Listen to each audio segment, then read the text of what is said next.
नमस्कार। ज्योतिष संसार देखने वाले सभी दर्शकों का मैं पंडित राजेंद्र शर्मा हार्दिक अभिनंदन करता हूँ। प्रिय दर्शकों, शनि की बातें कर रहे हैं, शनि ग्रह की गोचर की बातें कर रहे हैं, शनि ग्रह के चाल को हम समझने का प्रयास कर रहे हैं। शनिदेव इस समय कन्या राशि में वक्र गति में है। शनिदेव 16 मई को कन्या में वापस आ गए हैं। शनिदेव 25 जून को अब दोबारा मार्गी होंगे। शनिदेव 4 अगस्त को राशि परिवर्तन करके तुला राशि में जाकर उच्च की स्थिति में पहुंच जाएंगे। शनिदेव सबसे धीमी चाल चलते हैं। शनिदेव एक घर में 2.5 साल रहते हैं। शनिदेव की सबसे धीमी चाल को शनै शनै कहा गया है, इसलिए शनिदेव का एक नाम शनैश्चर भी है कि शनैश्चर, शनै चाल चलते हैं, धीमा चलते हैं। अगर किसी के ऊपर प्रसन्न हो जाएं तो इतनी धीमी चाल है, 2.5 साल में वो राई का पहाड़ बना देते हैं। 2.5 साल में वो कंगाल को करोड़पति कर देते हैं। शनिदेव के पास आशीर्वाद देने की वो शक्ति है भगवान शंकर की कृपा से। और अगर किसी के ऊपर क्रोधी हो जाए, रुष्ट हो जाए, किसी के साथ रूठ जाए, तो ढैया जो है शनिदेव की 2.5 साल की जो चाल है, करोड़पति को कंगाल बनते मैंने देखा है। बड़े बड़े कारखानों के ऊपर ताला लटकता मैंने देखा है। 7.5 में, ढैयों में, शनि की दशा में शनिदेव की स्थिति जन्म पत्री के किस भाव में आ गई है। कहीं शनिदेव नाराज होकर कर्म स्थान में तो नहीं चले गए, कहीं शनिदेव परेशान करने वाले रूप को लेकर आपके धन स्थान में तो नहीं घुस गए, कहीं शनि ऐसे तो नहीं बिगड़े चौथे घर में जाकर कि मकान बने बनाए बिक जाते हैं, गाड़ियां बिक जाती हैं। मैंने बहुत स्थितियां देखी हैं, बहुत जन्म पत्रियां पढ़ी हैं, बहुत लोगों को मैंने लाइव देखा है। बड़े बड़े लोग मैंने नीचे गिरते देखे हैं, अपने निकट ही देखे हैं, अपने आसपास ही देखे हैं।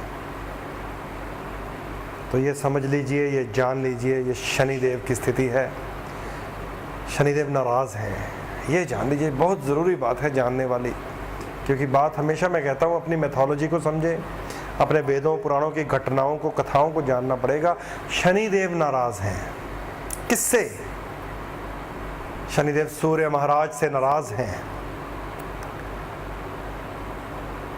शनिदेव का जन्म सूर्यदेव के घर में हुआ, छाया के माध्यम से। छाया सूर्यदेव की पत्नी का नाम है। शनिदेव यम के अग्रज हैं, यम राज के छोटे भाई हैं शनि। शनिदेव का जन्म जब सूर्य के घर में हुआ तो सूर्य महाराज ने शनिदेव को दुत्कार दिया था। उसे पर बीज कहा था सूर्य महाराज ने। उसका काले रंग का श्याम वर्ण देखकर, ब्लैक कलर देखकर सूर्य ने शनिदेव को अवॉइड कर दिया, दुत्कार दिया था। और छोटे से बालक के ऊपर यह इल्जाम लगा दिया गया था कि तू अपने पिता की वैध संतान नहीं है, अवैध संतान है, तू कोई पर बीज है जो मेरे घर में पैदा हो गया। यह कहकर सूर्य ने शनि को नकार दिया। और जब शनिदेव के साथ भेदभाव होने लग गया घर में ही, तो वो बच्चा जिद्दी बालक बन गया, उद्दंड बन गया, कठोर बन गया, दुखी सा हो गया कि सबको इतने बढ़िया बढ़िया वस्त्र मुझे नहीं मिल रहे, सबको बढ़िया बढ़िया खिलौने मुझे नहीं मिल रहे, सबको बढ़िया बढ़िया स्कूल मुझे नहीं डाला। ऐसा प्रैक्टिकल में भी होता है कभी कभी।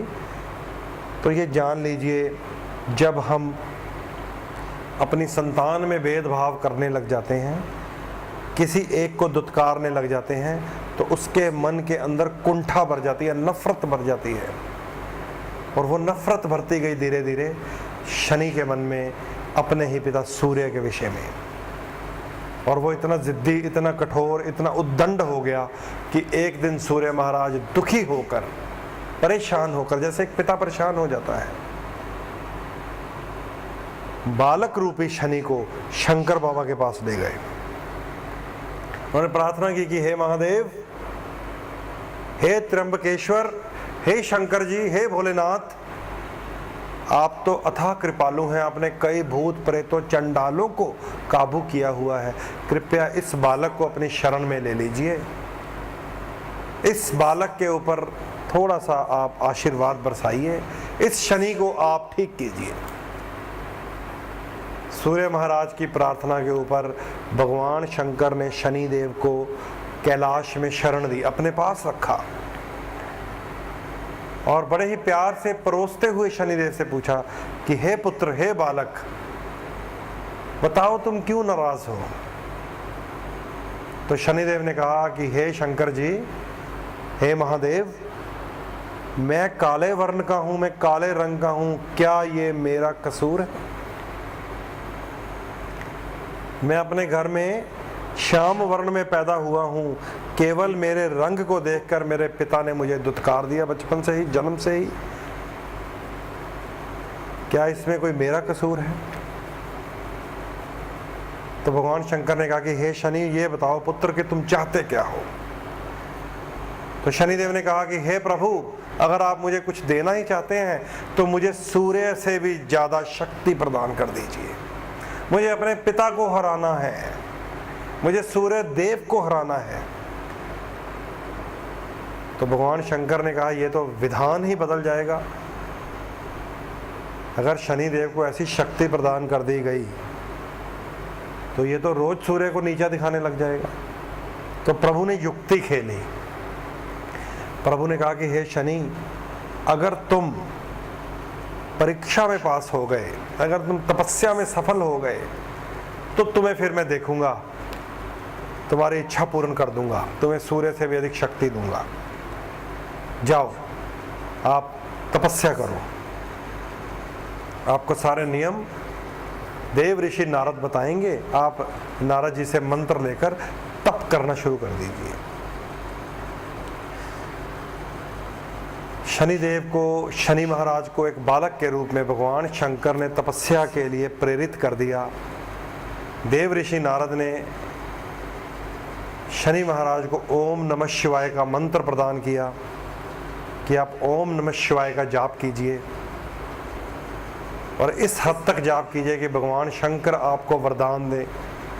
इधर शनिदेव को तपस्या के लिए बिठा दिया, उधर पंच महाभूतों को, अग्नि, पृथ्वी, जल, वायु, आकाश को शंकर भगवान ने निर्देश दे दिया कि शनि की तपस्या कभी पूर्ण नहीं होनी चाहिए, शनि की तपस्या कभी पूरी नहीं होनी चाहिए, इस तपस्या को जैसे तैसे करके भंग कर देना है।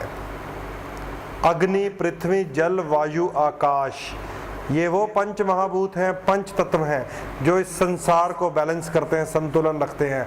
अगर एक भी इम्बैलेंस हो जाए, एक भी तत्व, हालांकि हमारे शरीर में यही है, यत पिंडे तत् ब्रह्मांड, हमारे शरीर में भी वही पंच तत्व हैं, अग्नि, पृथ्वी, जल, वायु, आकाश, एक भी तत्व इम्बैलेंस हो जाए तो शरीर को कैंसर, नाना प्रकार की बीमारियां घेर लेती हैं। पृथ्वी के ऊपर ये एक तत्व इम्बैलेंस हो जाए तो कहीं अग्निकांड, कहीं सुनामियाँ, कहीं भूचाल, कहीं धरती फटती है, कहाँ क्या क्या कुछ होने लग जाता है। तो इन पंच महातत्वों को, महाभूतों को भगवान शंकर ने ये सख्त ऑर्डर कर दिया कि इस शनि रूपी बालक का तप कभी पूरा नहीं होने देना है, जैसे तैसे करके इसकी तपस्या को भंग कर दीजिए। तो पंच महाभूतों में अग्नि ने जोर लगा लिया, खूब प्रयास किया, शनिदेव को तपा दिया, जला दिया, राख कर दिया उसके शरीर को, हड्डियां निकल गई शनिदेव की, लेकिन आवाज आ रही है शनि के मुख से, ओम नमः शिवाय, ओम नमः शिवाय, ओम नमः शिवाय। वायु रूपी तत्व ने शनि को डिगाने के लिए तूफान पैदा कर दिए, पर्वत हिल गए, पेड़ गिर गए, आसपास का सारा वातावरण हिल गया, लेकिन शनि नहीं हिले। बालक के रूप में शनि चलती हुई तूफान में, वायु में बैठे हुए जाप कर रहे हैं ओम नमः शिवाय। जल के रूप में बाढ़ आ गई, सुनामियां आ गई, डूब गए शनि पूर्ण रूप से समुद्र में, लेकिन आवाज आ रही है ओम नमः शिवाय। आकाश के रूप में आकाश फट गया, गड़गड़ाहट से पंछी, जानवर, पशु, मनुष्य, गंधर्व, नाग, किन्नर सब डरकर भाग गए, लेकिन शनिदेव जाप कर रहे हैं ओम नमः शिवाय। पृथ्वी तत्व के रूप में पृथ्वी फट गई, भूचाल पैदा हो गए, लोग पृथ्वी में समा गए, बड़े बड़े साधु संतों के शरीर के ऊपर मिट्टी के टीले बन गए, उसमें कीड़ों ने, सांपों ने, बिच्छुओं ने स्थान बना लिया। लेकिन शनिदेव तपस्या पर अड़िग होकर कह रहे हैं ओम नमः शिवाय। जब अग्नि, पृथ्वी, जल, वायु, आकाश शनि की तपस्या से हार गए, तो उन्होंने शंकर भगवान के सामने जाकर प्रार्थना की कि हे प्रभु, जहाँ पर आपका जाप हो रहा है, ओम नमः शिवाय की ध्वनि आ रही है, वहाँ पर हमारा जोर नहीं चल रहा, हम हार के आ गए हैं। और शंकर जी ने जब देखा कि शनि को ये पंच तत्व हरा नहीं सके, उन्होंने शनिदेव के अंदर की क्वालिटी को समझ लिया, शनिदेव की शक्ति को जान लिया, शनिदेव के तप को जान लिया कि ये महान तपस्वी है। और अगर ये जिद पर अड़कर बैठ गया है बालक, तो अपनी जिद को अब ये पकाएगा। जब शंकर भगवान ने शनि की इस विशेषता को जाना, तो शनिदेव को फिर तथास्तु वरदान दिया कि जाओ शनि, आज के बाद तुम्हारे पास वो शक्ति है जो सूर्य के पास नहीं है। आज के पास तुम्हें इस पृथ्वी का, इस धरती का दंड अधिकारी बनाया जाता है, न्यायाधीश बनाया जाता है। अगर तुम ये समझते हो कि बचपन से लेकर आज तक बालक के रूप में तुम्हारे साथ कई ऐसी घटनाएं हुई हैं कि न्याय नहीं हुआ, अन्याय हुआ है, तुम्हारे ही घर में ऐसे कर्म हुए हैं कि तुम्हारे साथ अन्याय हुआ है, तो इस पृथ्वी के ऊपर जहाँ जहाँ पर भी बुरे कर्म हो रहे होंगे, वहाँ पर तुम्हारे दंड का अधिकार तुम्हें दिया जाता है, दंड सहना पड़ेगा लोगों को। जाओ, तुम जिस घर में प्रवेश कर जाओगे उस घर में कठोर नियम लागू होंगे, जिस घर में तुम्हारा वास होगा उस घर में तुम्हारी कठोरता से नियम जो पालन करेगा, अच्छे कर्म करेगा, शुभ कर्म करेगा, उसे तुम्हारी तरफ से फल मिलेगा, उसे तुम्हारी तरफ से इनाम मिलेगा। और जो तुम्हारी न्यायिक प्रक्रिया में फेल हो गया, उसे तुम्हारी तरफ से दंड मिलेगा। ऐसा कहकर भगवान ने, शंकर बाबा ने, महादेव ने शनिदेव को न्यायाधीश होने का वरदान दे दिया। तो ये है शनि की कथा।